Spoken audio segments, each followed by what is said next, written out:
নমস্কার, কেমন আছো সবাই? আশা করি যে যেখানে আছো সবাই ভালো আছো, সুস্থ আছো। তোমাদের ভালোবাসার আশীর্বাদে আমরাও ভালো আছি।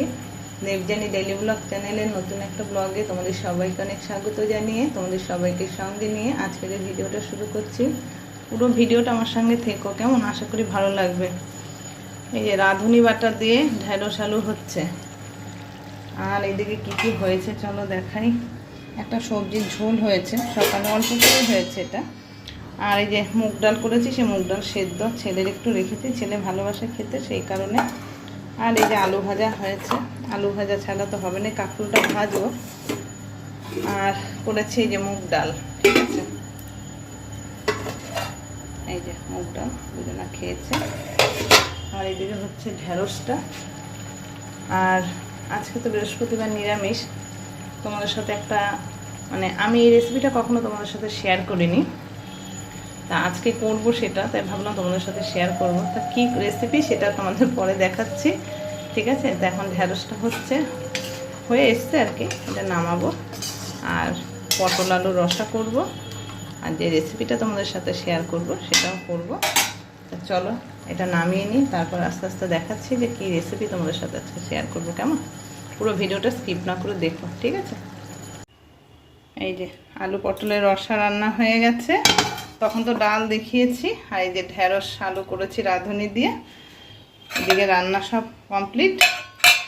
আর আজকে যে রেসিপিটা আমি তোমাদের সাথে শেয়ার করব, এই যে সয়াবিন নিয়েছি, ঠিক আছে। আর এখানে কড়াইতে জল বসিয়ে দিয়েছি, জলের মধ্যে একটু নুন দিয়ে দেব। একটু নুন দিলাম, জলটা একটু গরম হলে সয়াবিনগুলো দিয়ে দেব, দিয়ে একটু ভালো করে সেদ্ধ করে নেব। আজকে রান্না করব আমি সয়াবিনের মুইঠা। তা এই রেসিপিটা পুরোটা তোমরা কিন্তু দেখো, ভিডিওটা স্কিপ না করে, কেমন? আশা করি ভালো লাগবে। এই রেসিপিটা আমি এই ফার্স্ট টাইম আজকে তোমাদের সঙ্গে শেয়ার করছি, এর আগে আমি করিনি। এর আগে আমরা রান্না করে খেয়েছি, বাট তোমাদের সঙ্গে শেয়ার করার হয়নি। যারা নিরামিষ রান্না খাও বা নিরামিষ রান্না পছন্দ করো, তাদের জন্য এই রেসিপিটা খুবই আর কি একটা ভালো রেসিপি। অনেকেই করে খেয়ে থাকো, যারা করনি বা খাওনি কখনো, তারা এই রেসিপিটা একবার হলে ট্রাই করো, কেমন? জলটা একটু গরম হয়েছে, চলো এবার সয়াবিনটা দিয়ে দিই।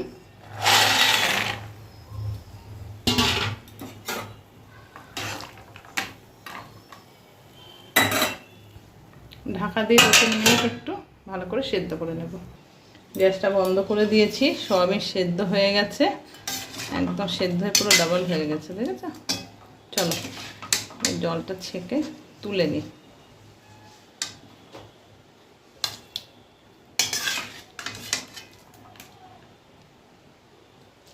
এখন এটা ঠান্ডা হওয়া পর্যন্ত একটু আমাকে অপেক্ষা করতে হবে। ঠান্ডা জলে এগুলো ভিজিয়ে দেবো। এখন ঠান্ডা জল দিয়ে ভালো করে ভিজিয়ে রাখলাম, দুবার জলটা একটু পাল্টে পাল্টে ভেজালাম, গরমটা একটু কেটে যাক, তারপর এটা ভালো করে চিপে নেব। এবার একটু আদা কাঁচা লঙ্কা বাটা দিয়ে দিলাম।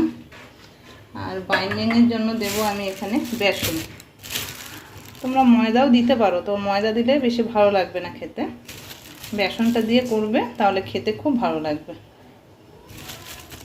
আমি আগে বেশি দেব না, কতটা লাগবে সেটা বুঝে বেসনটা আমি দেব। চলো আগে আমি একটু এটা ভালো করে মেখে নিই, কেমন? দেখেছো কালকে হাতে যে মাছের তেল ছিটকে এসছে, মাছটা ফেটে তারপরে এরকম কালশিটে হয়ে গেছে।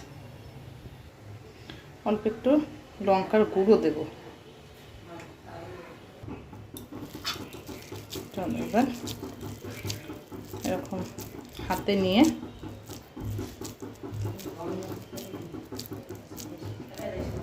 এরকমভাবে একটা শেপ দিয়ে নেব মুঠার আকারে, ঠিক আছে। এই দেখো এইভাবে সবকটা আমি বানিয়ে নেব, এখনো অনেক রয়েছে। এদিকে তেল বসিয়ে দিয়েছি কড়াইতে, আমার তেলটাও গরম হয়ে গেছে। চলো এবার ভাজাটাও শুরু করে দিই। আমি প্রথমে অল্পই দেবো, দুটো দিলাম, হোক আস্তে আস্তে ভাজা, ততক্ষণ এগুলো আবার তৈরি করে নিই।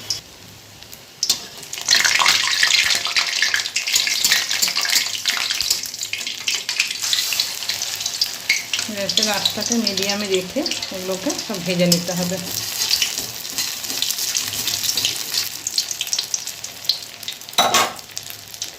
এই যে এই দুটো ভাজা হয়ে গেছে, তুলে নিয়েছি। এভাবে আমি সবগুলো আস্তে আস্তে ভেজে নেব। প্রথমে দুটো দিলাম যে যদি আবার ভেঙে ঠেঙে যায়, সেই কারণে অল্প করে, তোমরাও প্রথমে অল্প করেই দেবে। তারপর যদি দেখো ভেঙে যাচ্ছে, তখন একটু আবার বেসন দিয়ে আর একটু ভালো করে মেখে নিলেই ঠিক হয়ে যাবে, আর ভাঙবে না।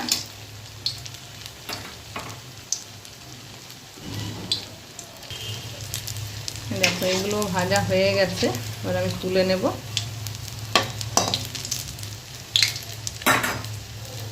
এই যে হয়ে গেল সব ভাজা, এই কটা, এই তিনটে হলেই আর কি ভাজা কমপ্লিট।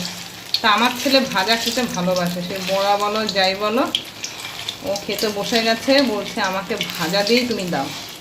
ভাজা খুব ভালো খাচ্ছে।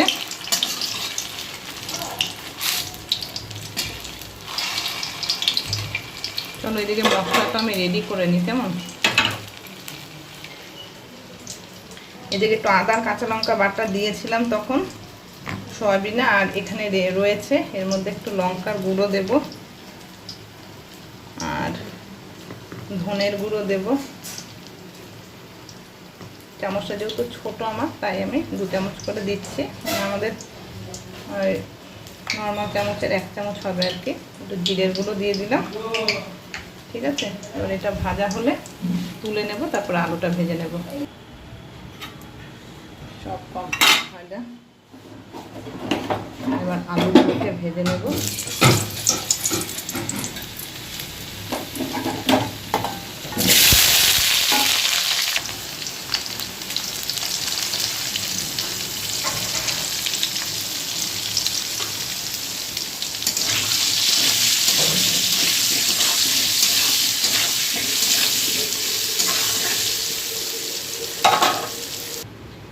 আলুটা ভেজে তুলে নিয়েছি। ফোড়নে দেব একটা তেজপাতা, একটা গোটা এলাচ আর দারচিনি 1 টুকরো, আর একটু গোটা জিরে।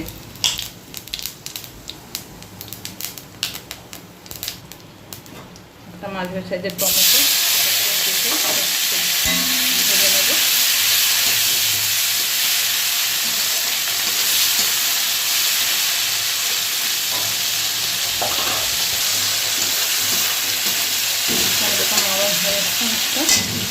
মশলাগুলো রেডি করে রেখেছি, এই মশলাগুলো দেবো। এটা ধুয়ে একটু জল দেবো, একটু হিং দিয়ে দেবো। নুন হলুদটা দেওয়া হয়নি বলে একটু হলুদ, একটু নুন দেবো, একটু চিনিও দিয়ে দিলাম। নিরামিষ রান্নায় একটু চিনিটা না দিলে ঠিক টেস্ট লাগে না খেতে, সেই কারণে মশলাটা কষে নেব ভালো করে। মশলার মধ্যে আলুটা দিয়ে দেবো, আলুটা সেদ্ধ হয়ে যাবে। মশলাটা কষতে কষতে আলুটাও সেদ্ধ হয়ে যাবে।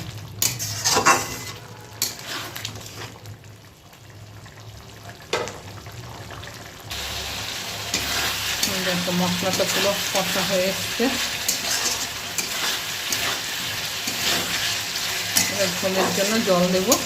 আমি গরম জল করে রেখেছি, তো গরম জলটাই দিতে পারলে ভালো হয়, তোমরাও চেষ্টা করবে সেটাই দেওয়ার।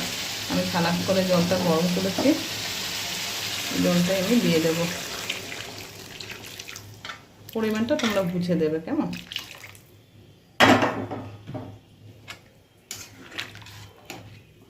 মুচ্ছাগুলো এখন দেবো না, কারণ এখন দিলে এগুলো ভেঙে যাবে।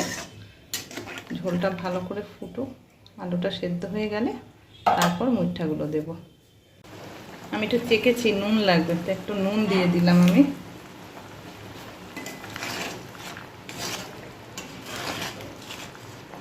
আলুগুলো সেদ্ধ হয়েছে কিনা একটু দেখে নেব। আলু সেদ্ধ হয়ে গেছে। চলো এবার মুইঠাগুলো আমি দিয়ে দেব।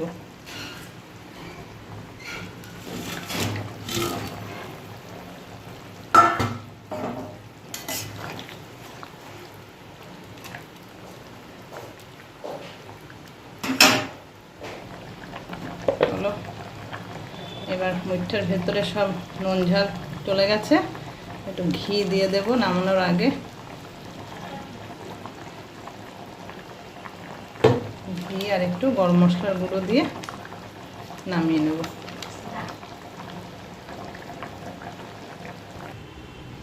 এই দেখো হয়ে গেছে সয়াবিনের মুইঠা কারি রেসিপি, একদম সার্ভ করার জন্য রেডি। ভিডিওটা কেমন লাগলো বন্ধুরা অবশ্যই একটা কমেন্ট করে জানিও, ভালো লাগলে একটা লাইক করে দিও কেমন, আর চ্যানেলটা সাবস্ক্রাইব করে আমার পাশে থেকো। সবাই খুব ভালো থেকো, সুস্থ থেকো, সাবধানে থেকো। আর এই রেসিপিটা যারা কখনো করনি বা খাওনি তারা একবার হলেও এভাবে ট্রাই করে দেখো, আশা করি খুব ভালো লাগবে। বিশেষ করে যারা নিরামিষ খাবার পছন্দ করো বা যারা 12 মাস নিরামিষ খাও তারা অন্তত একবার খেয়ে দেখো কেমন। তাহলে চলো আবার দেখা হবে আর একটা পরের ভিডিওর সাথে। সবাইকে টাটা।